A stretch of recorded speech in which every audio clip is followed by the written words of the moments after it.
Mark. He's got a YouTube channel, Mark Test It, so check it out. And his YouTube channel is all about plug-in solar. And Right. you're from here in Germany, Yeah, right? I'm a German guy. So I'm really interested to talk to you because in the UK we're just about to roll out all of this plug-in solar stuff, but it's so new to us. And I think the government are learning from what you guys have done here in Germany to implement things in the UK. So tell me, like, how long has plug-in solar been available in Germany?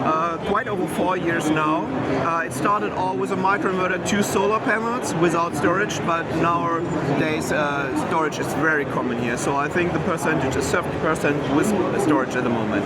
Okay, yeah. So, and we do it like you just plug it in your normal household plug, which isn't allowed, but everybody is doing it. Right, okay, so it's not actually allowed to do that. It's not actually allowed. There are a lot of regulations actually in Germany. I was working on one of the regulations here, VE 012695.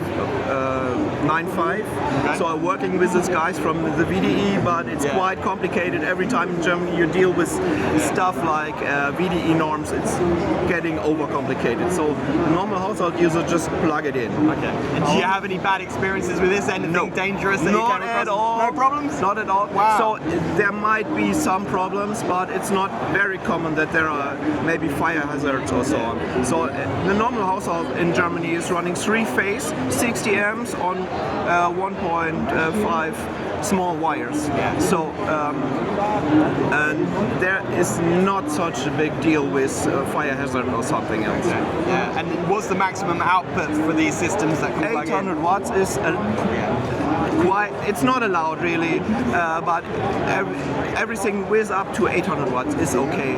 Over 800 watts, I every time tell the customer, go to an approved electrician and let it install from an approved electrician, because 800 watts is enough normally.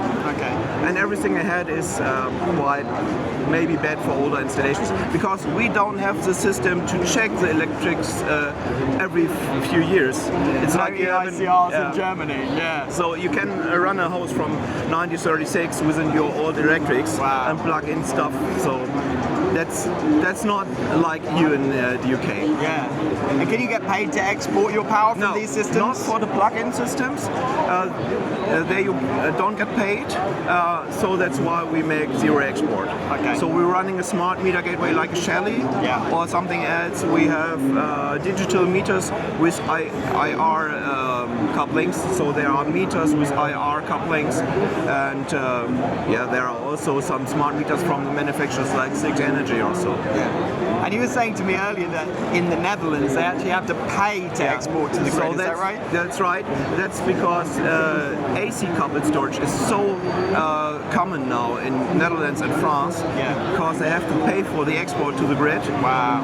They're installing AC coupled systems in a rush right now. So to stop their solar from exporting, they want to capture it and use it themselves. So they do zero export now and coupling with AC. Amazing. Well, it's really interesting to meet you. Thanks for the chat. Thank you.